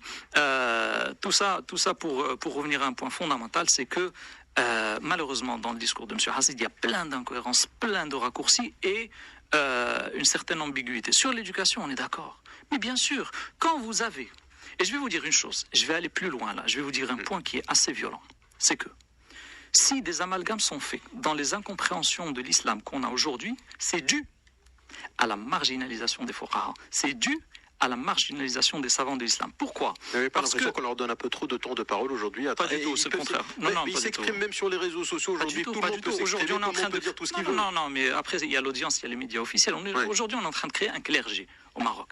Donc, ces fuqaha et ces savants musulmans, qui sont justement ceux qui ont dénoncé à l'unanimité Daesh, ceux qui sont connus dans les sphères et qui ont fait le fameux communiqué pour dénoncer Daesh, ces gens-là, vu que ces gens-là sont en théorie mieux placés pour comprendre l'islam que nous, et vu qu'en pratique nous les marginalisons de plus en plus, il ne faut pas s'étonner que d'un côté les savants musulmans remettent en cause Daesh, et de l'autre côté on nous apporte un sondage dont je ne sais la crédibilité, qui nous dit que 71% des jeunes sont pour Daesh, et moi je ne cautionne pas ce sondage bien sûr, mais quand bien même il serait... C'est un micro-trottoir. Hein, un micro-trottoir, vous savez les micro-trottoirs, ça dépend de la manière avec laquelle on biaise la question, revenez à Bourdieu sur les guides d'entretien et vous verrez. Mais quand on voit que c'est les jeunes, donc les gens qui sont en cours de formation, qui ne sont pas des savants, qui sont pro Daesh, mais ils peuvent dire ce qu'ils veulent. Si ce n'est pas basé sur des analyses claires, parce que les sciences islamiques sont une science qui sont très pointues, une science sociale parmi d'autres, bien sûr, qui est très pointue, qui a ses méthodes et sa rigueur, eh bien, ce n'est pas un micro-trottoir qui va me faire changer mon avis. Donc, du coup, regardez aujourd'hui, qui sont les profs de l'éducation islamique? Qui sont les khotaba de Jumu'ah? Aujourd'hui, est-ce que quand, pour rentrer faire l'école nationale d'architecture, ou bien pour rentrer faire de la médecine, on vous demande 16, 17 au baccalauréat, c'est-à-dire qu'on vous demande quand même d'avoir un beau petit cerveau, et assez plein. Pourquoi on ne demande pas ça aux gens qui vont devenir demain khotaba, qui rentrent dans la faculté de lettres avec un bac mention assez bien, 10,01 au bac, et qui fait sciences islamiques, et qui devient demain khatib, qui devient demain prof d'éducation islamique? Pourquoi les khotabas, ce ne sont pas des gens qu'on fait sortir d'une institution peut-être nouvelle, à qui on demandera 18 sur 20 de moyenne sur le bac, donc pour avoir des têtes bien faites? Pourquoi les khotabas, pourquoi les profs d'éducation islamique, ce ne sont pas les profs les plus brillants? Pourquoi on relègue cette discipline qui est l'enseignement des sciences religieuses aux gens qui ne sont pas toujours les plus compétents. Et après, on s'étonne qu'on a des gens qui sont issus de cette formation qui discutent 2 images. Mais forcément, ils vont même discuter 3 images avec des caricatures. Il faut raisonner, il faut être logique, il faut être cohérent dans son raisonnement. Il faut voir la chose de A à Z. Il faut voir les causes dans la racine et pas parler de phénomènes parce que on a envie d'attaquer une... Non, moi j'ai répondu. Donc s'il y a un droit de réponse après, j'ai mon droit de réponse après. Voilà, on fait comme le Parlement 4 fois. Et le débat continue. Ahmed Hassid, écrivain militant des droits humains. Mais avec la manière dont M. El Hlo argumente, on ne peut pas avancer trop dans le débat parce qu'il avance des choses, sincèrement... Quand il dit que Ibn Qutayba n'a pas fait le livre, allez le dire aux maisons d'édition à Beyrouth, en Égypte, parce que dans les librairies au Maroc, Al-Imam aussi ça, faut Ibn Qutayba. Si c'est pas lui qui a fait le livre, c'est pas de ma faute. C'est pas mon problème. Ils disent aussi que c'est Ibn Sirin qui l'a écrit. Non, mais c'est un faux problème, c'est le Hlo. Il faut aller le dire aux maisons d'édition. Ce sont à eux de dire هذا الكتاب لمؤلف مجهول. Et non, ils n'ont pas dit Ibn Qutayba. Donc vous n'avez aucune preuve que Ibn Qutayba n'a pas écrit ce livre. Bien sûr que si. Et puis, même si c'est pas lui, ce qui m'intéresse moi, c'est le livre. Qu'est-ce qu'il est dit dans le livre? Voilà, moi j'ai utilisé le texte de Ibn Qutayba. D'accord. Alors,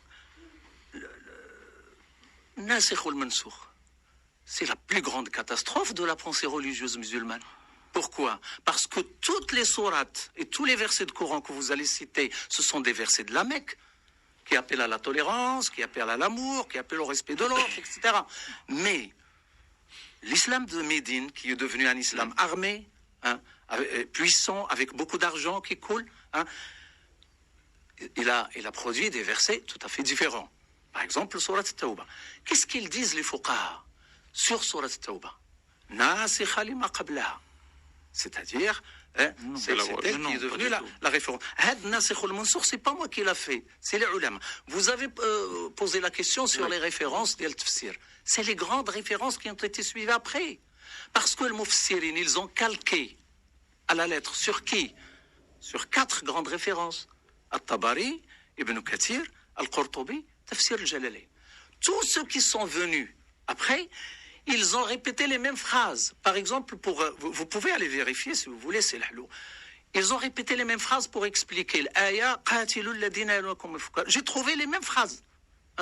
Mais les grandes références de Tafsir, jusqu'à nos jours, chez Risoni, chez les autres ulama, c'est les mêmes références, ils s'appuient sur les mêmes références. Ahmed Risoni, qui est un frère d'aujourd'hui, il avance, Ibn Kathir et Tabari, il fait la même chose. Donc, vous n'allez pas me dire que il y a d'autres qui ont dit aujourd'hui d'aller directement au but. C'est ça?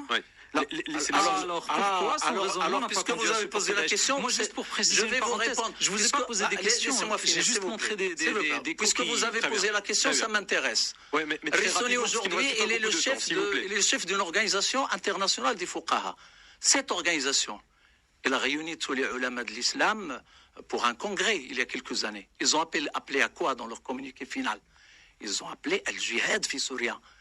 Ils ont causé la mort de milliers de jeunes. Ils se sont jamais excusés. Et j'ai le communiqué, j'ai réagi en 3 articles à ces gens-là, en disant comment ces gens-là, ils sont ulama. Ils appellent à la guerre en Syrie, alors qu'ils ont inscrit leurs enfants dans les meilleures universités du monde occidental. Et voilà le résultat. Tout un pays a été détruit. C'est-à-dire l'organisation, le nom de l'organisation, c'est Al-Ittihad al-Alami li Ulama al-Islam. Ils ont fait un communiqué parce qu'ils sont financés par Qatar, et Qatar voulait se venger de Bachar al-Assad parce qu'il a refusé qu'on passe le gaz qatarien vers la Turquie à travers son territoire, et ils ont décidé de détruire la Syrie. Ils ont utilisé les fuqaha, et les fuqaha se sont basés sur des textes pour appeler au jihad en Syrie.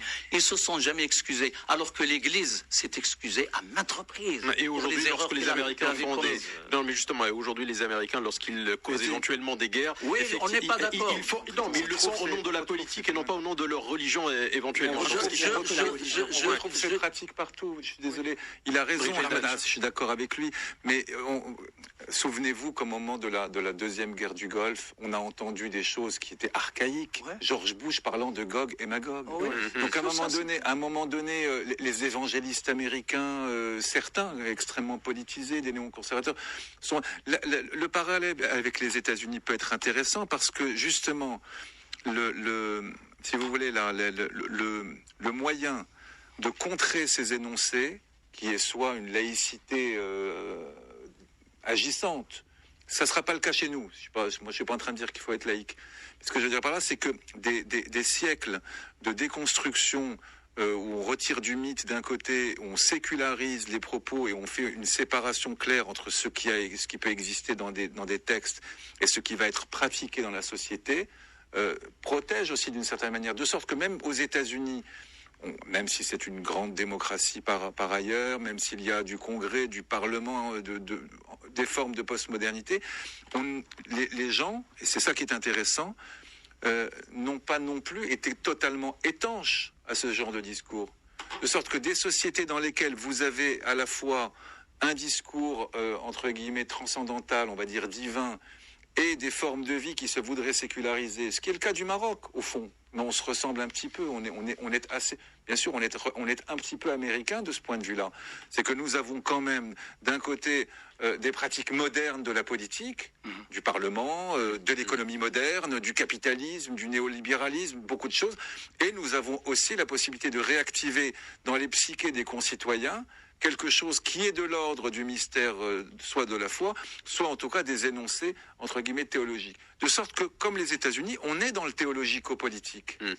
Or, le théologico-politique, lorsqu'il est bien mené, évidemment qu'il fait qu'on ne va pas égorger son voisin. Mais lorsqu'il est délétère, c'est le cas chez nous. Vous savez, il y a des petits villages aux États-Unis, je peux vous le dire. Non, ils foutent la paix aux gens, ces gens-là. Finalement, ils vivent entre eux, ils égorgent personne. Ils peuvent éventuellement se lapider entre eux, mais c'est leur problème. Ils sont fermés, ils achètent des hectares, ils ont des carrioles. Mais c'est vrai, vous avez raison de dire que c'est quand même aussi un lieu particulier à l'intérieur de ce qui voudrait être la modernité américaine.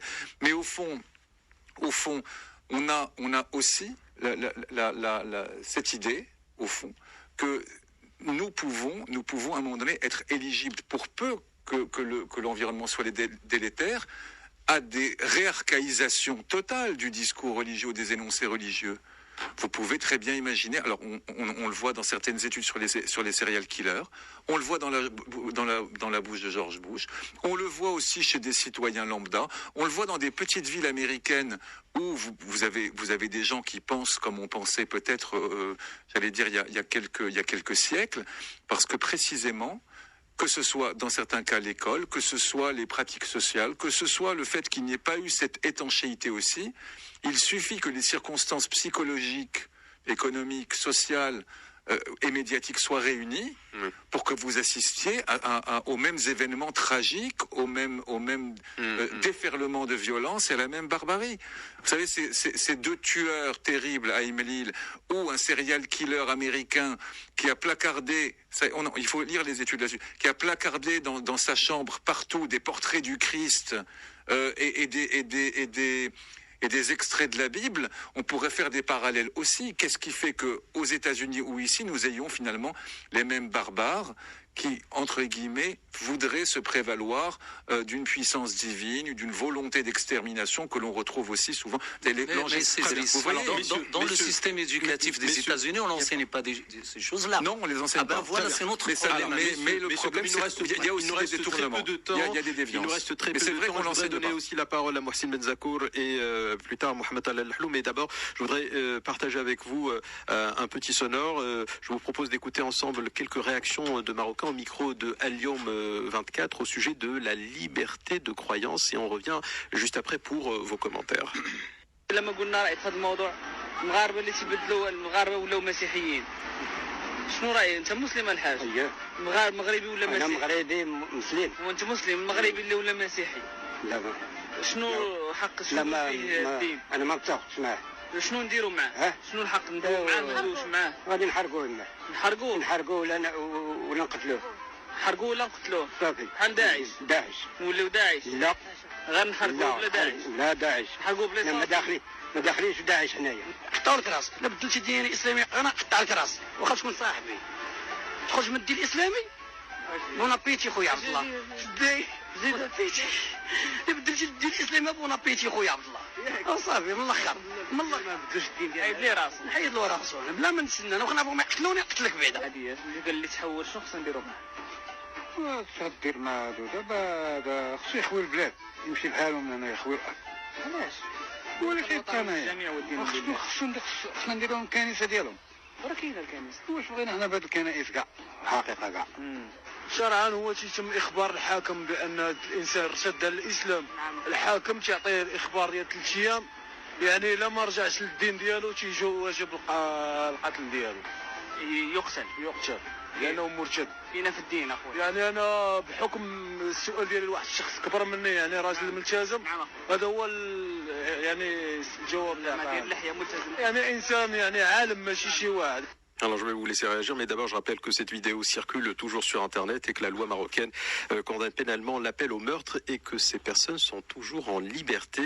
Mohsen Benzakour, psychosociologue, d'abord votre commentaire par rapport à ce qu'on vient d'écouter. Bon, ça représente une mentalité qui justifie un peu cette barbarie de pensée. Ouais.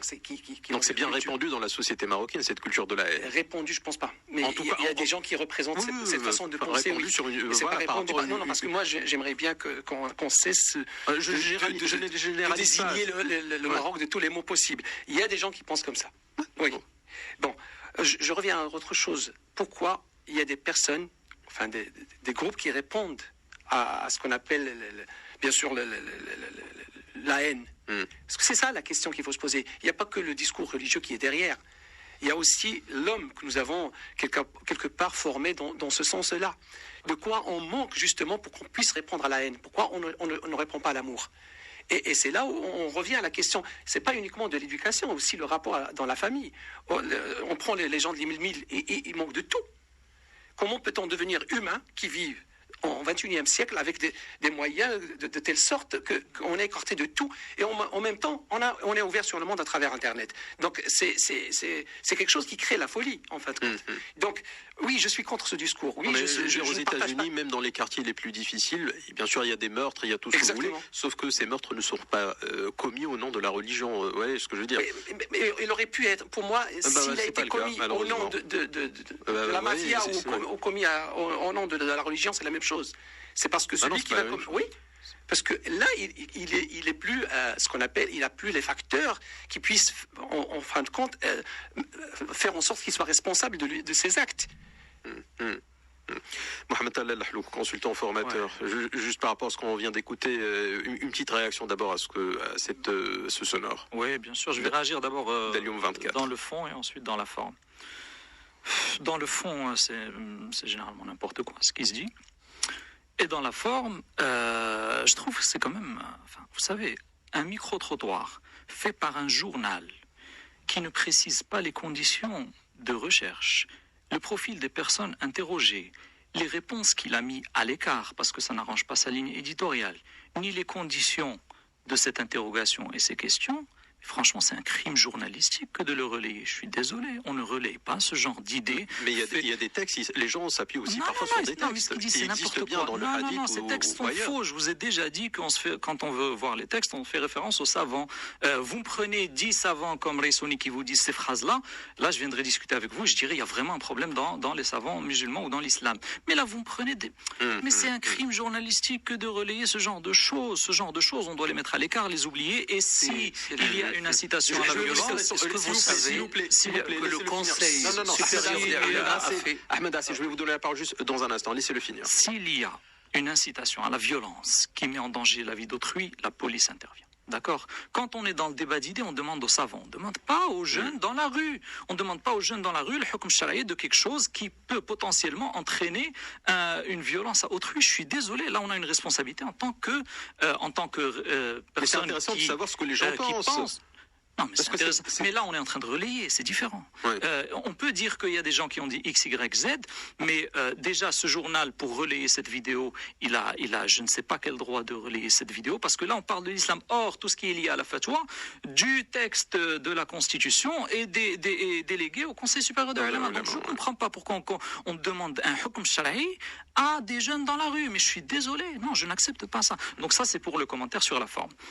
Ensuite, vu que j'ai été nommé de nouveau, j'ai donc mon petit droit de réponse. Bien sûr. Très rapidement, parce que... Non, bien sûr, avec plaisir, parce que de toute façon, je ne vais pas aller très au fond dans l'idéologie, dans la discussion. J'allais parler d'idéologie, justement. C'est que c'est assez... Moi, je ne vous ai pas posé de questions. Je vous ai posé une question, c'est de nous donner, est-ce que pour vous, les versets du Coran sont des preuves authentiques, acceptables ou pas? Les autres, c'était des remarques et des démonstrations par A plus B d'argumentation logique de l'incohérence de votre raisonnement. Donc, je reviens pour dire que vous avez utilisé des raccourcis dans 3 ou 4 occurrences de votre intervention. Ibn Qutayba, si vous pensez qu'il a écrit un livre et vous construisez un argumentaire sur ce livre et vous dites Ibn Qutayba est une référence des savants musulmans pour marketer ou vendre votre argumentaire et que vous me dites si les maisons d'édition ne changent pas cet argumentaire, c'est la faute des maisons d'édition. Je suis désolé, vous avez fait des sciences sociales, j'espère, et de la philosophie, j'espère, ou de l'historiographie, j'espère. En tout cas, vous ne le démontrez pas là, parce que dans l'historiographie, il y a une science qui s'appelle Ilm al-Makhtutat. Si vous voulez savoir si un livre appartient à un savant ou pas, vous voyez ce que disent ulama al-Makhtutat. Ulama al-Makhtutat vous disent ce livre est apocryphe, comme ils disent de Tafsir al-Ahlam, c'est pas Ibn Sirin qui l'a écrit tout simplement. Moi, je suis désolé. Je fais de la recherche académique, je suis désolé si je suis trop rigoureux pour vous, mais je suis comme ça, je suis strict, je suis rigide sur Vous allez dire la même chose sur le Bukhari aussi. Avec grand plaisir. Sur la réalité scientifique, sur Bukhari, 99% sont authentiques. Mais on reviendra sur ça, on peut faire un autre débat sur ça. Troisième élément que j'ai démontré, c'est que dans la démocratie, il y a un texte qui institutionnalise la tyrannie de la majorité. Il y a 2500 ans, Socrate l'a dit, on ne va pas venir aujourd'hui pour démentir. Vous donnez le droit à la majorité de faire ce qu'elle veut au nom de la démocratie. Si la majorité est comme les gens qu'on vient d'entendre dans le micro-trottoir, je vous laisse imaginer comment va devenir le Maroc. Oui. Vous avez dit que tous les mufassirines, je vous ai démontré qu'on ne peut pas logiquement construire un argumentaire en disant tous les mufassirines on dit, vous revenez sur ça. Quand vous dites tous les savants, je vous dis tous les savants du monde musulman à travers leurs communiqués ont dénoncé Daesh, vous me dites non, il y a des savants comme les sunnis qui sont membres d'une organisation, mais vous mélangez, vous faites dans l'idéologie et la personne qui un communiqué qui a été fait par ulama musulmans. Il n'y a pas de souci, mais c'est pas le même sujet. 3 réactions. Mais c'est pas le même sujet. Et moi je vais vous dire une chose, les personnes qui vous écoutent et qui acceptent vos arguments sont des personnes qui sont dans l'idéologie ou la généralisation. Si vous tombez face à quelqu'un qui est rigoureux et scientifique, vous ne dépasserez pas 2 ou 3 minutes d'argumentation. Très bien. Alors, ce qu'on a entendu tout à l'heure, c'est la mentalité de la majorité. Alors, Silhlou a dit tout à l'heure que pourquoi donner la parole à des gens qui ne sont pas des ulama? Tout simplement pour savoir comment pensent les Marocains. Qu'est-ce qu'ils pensent la majorité des Marocains? Vous avez dit qu'il n'y a pas de ulama qui peuvent dire ça. Je vous rappelle, monsieur Elhlou, qu'en 2013, monsieur Ahmed Tawfiq a demandé l'avis du Conseil supérieur des ulama concernant la liberté de conscience. Et quelle était la réponse, c'est Elhlou? Et j'ai fait 4 déclarations en une journée pour dire et ça a été publié en grande manchette sur la première page. Alors ne me dis pas qu'il n'y a pas d'ulama qui disent ça. Le Conseil supérieur des ulama du Maroc, il a répondu au ministre des Houbous, c'était en 2013 et le document existe. Voilà. Alors, si on croit votre approche concernant les manuscrits, etc., aujourd'hui, il y a un débat sur le Bukhari. Et celui qui a fait le livre Al-Bukhari Nihayat Ustura, il a été attaqué par les services de l'intérieur. C'est quelqu'un qui a arrêté ses études au collège, pour rappeler. Très bien, très bien. Mais j'espère que vous allez lire le livre. Pourquoi? Parce qu'il a prouvé que le manuscrit de Bukhari n'existe pas. La 3e génération des disciples qui ont dit voilà Sahih al-Bukhari. Mais il n'y a aucun manuscrit qui est lié à la personne indirectement de Bukhari. Donc là, Sahih al-Bukhari n'est plus crédible selon votre logique. Alors, d'où vient cette mentalité justement? Ça vient de notre éducation islamique qui dit que من يبتغي غير الإسلام دينا فلن يقبل منه. Qui dit que من بدل يدينا فاقتلوه. Alors que nous savons tous qu'il y a des versets de Coran qui respectent quand même la liberté de conscience. من شاء فليؤمن فمن شاء فليكفر لست عليهم بمسيطر. أفأنت تكره الناس حتى يكونوا مؤمنين. Mais c'était l'ayat al-Makkiyya. Mais après, on a considéré qu'un hadith peut remplacer tous les versets de Coran. Et les fuqaha ont dit Man baddala yadayna faqtuluh. Et ça a été la base de toute la jurisprudence et de le fiqh al-islami à travers les siècles. Par exemple, il y a eu Watiqat al-Madina. Watiqat al-Madina, c'est un document très positif et très important. C'est comment les musulmans doivent traiter les non-musulmans. C'était extraordinaire au début de l'islam. Mais qu'est-ce qui a été fait après? Il y a eu des tueries contre les juifs d'abord. Watiqat al-Madina n'a plus été mise en œuvre. Et puis après, il y a eu Nidam al-Dimma. Et vous pouvez aller voir le livre de Ibn al-Qayyim al-Jawziyya intitulé Ahkam al-Dimma. Et c'est ce que les musulmans ont pratiqué à travers 1400 ans. Le chrétien, le musulman, il doit être sous la tutelle. Le chrétien et le juif doivent être sous la tutelle du musulman. Ce sont des citoyens de 2e ou 3e degré. Ils ne peuvent pas égaler les musulmans. Et vous pouvez lire Ahkam al-Dimma, ils vont aller être surpris parce que ça n'a rien à voir avec... Ils n'avaient pas le droit de monter à cheval, ils n'avaient pas le droit de faire... Voilà la culture qui a créé cette mentalité de la haine des autres et des autres religions et de dire que celui qui quitte l'islam, qui change sa religion, on doit le tuer. Aujourd'hui, il y a un grand nombre de chrétiens marocains qui ont 4 revendications. Ils ont même créé leurs associations, ils ont fait des vidéos.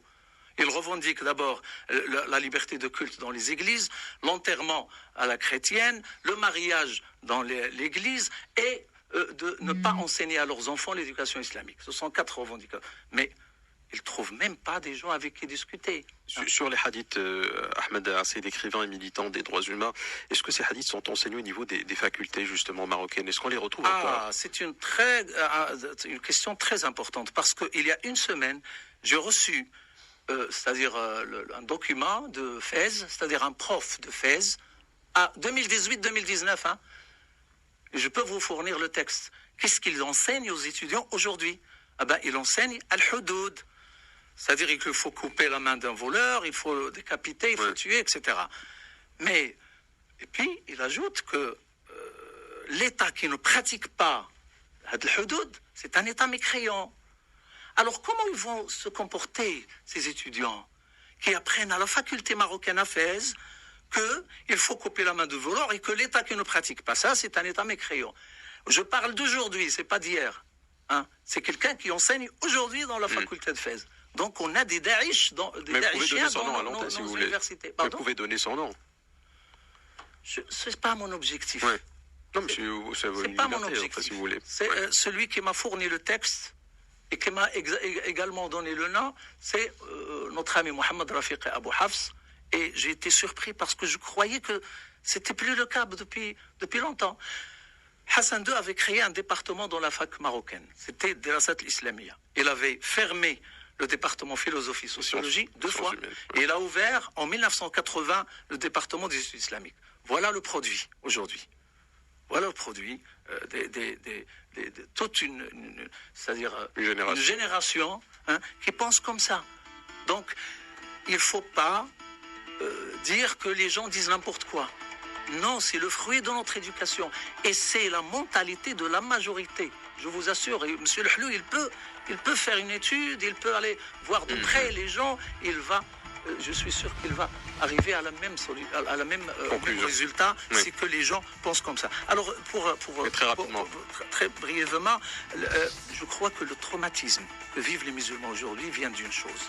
C'est que la khilafa a chuté en 1924 et le fiqh qui répondait à l'état religieux est resté. Et il est incompatible avec l'état-nation modèle et avec l'état moderne.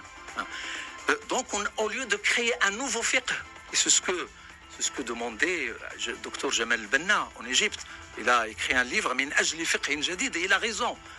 Mais qui est-ce qui va faire ce fiqh jadid s'il n'y a pas de volonté politique? Parler de la confrérie des non, c'est pas Hassan al-Banna, c'est Jamal, docteur Jamal Ben. D'accord, okay. C'est son frère. Il a écrit Min ajl fiqh jadid. Pourquoi? Parce qu'il a dit que ce fiqh-là, il est incompatible avec l'état d'aujourd'hui. Et on ne peut pas se baser sur ce fiqh pour gérer une société ou un état moderne. Et qu'est-ce qu'il a dit en égyptien? Il a dit Kull hada al-fiqh nirmih fi az-zibala. C'est le docteur Jamal Ben. Parce qu'on n'en a plus rien à faire. Et c'est ça le traumatisme du musulman. Ce que vous avez entendu tout à l'heure, ils pensent à partir des épistémés et des convictions de ce fiqh traditionnel. Alors qu'ils sont dans un état moderne. Et c'est incompatible. Ils n'arrivent pas à comprendre la situation dans laquelle ils sont parce que la formation qu'ils ont eue ne leur permet pas de comprendre ce qui se passe autour d'eux. Très bien. Mohsen Benzakour, psychosociologue, pour le mot de la fin, très rapidement, avant de clôturer le débat. Moi, j'aimerais dire que tout simplement, ça ne revient pas uniquement au discours religieux, le discours de la haine, il revient aussi au côté économique et social, il revient aussi à la construction de l'humain. Parce que ce côté-là, c'est ce qui nous permet de faire la distinction. Aujourd'hui, on se demande comment on a deux opinions qui divergent. Pourquoi une éducation qui est la nôtre, une culture qui est la nôtre a produit c'est halal. C'est une question qui se pose aujourd'hui. C'est ça sur quoi il faut axer aujourd'hui. Et pourquoi c'est peut-être bien aussi? Oui, bien sûr, oui. Donc dans ce sens, oui. Donc pourquoi ne pas axer sur ça au lieu d'axer sur le discours religieux? Comment former des hommes et des femmes qui puissent réfléchir autrement? Oui, Mohamed Al-Lahlou, consultant formateur pour le mot de la fin également. Le mot de la fin, c'est que j'ai pas de problème avec donner la parole aux gens dans la rue, au contraire. Le problème, c'est de leur demander hukm shara'i. Si vous donnez la parole aux gens de la rue pour leur demander un jugement sur un dossier de la Cour suprême, eh bien, ils vont vous donner quelque chose qui a généralement à côté de la plaque. Donc, c'est pas ça mon problème. Sahih al-Bukhari, 99, quelque chose % de ces hadiths sont authentiques. Et le monsieur dont vous parlez est quelqu'un qui a arrêté ses études au collège, que j'ai étudié son cas. Malheureusement, ses arguments ne tiennent pas debout. Mais c'est un autre débat qu'on peut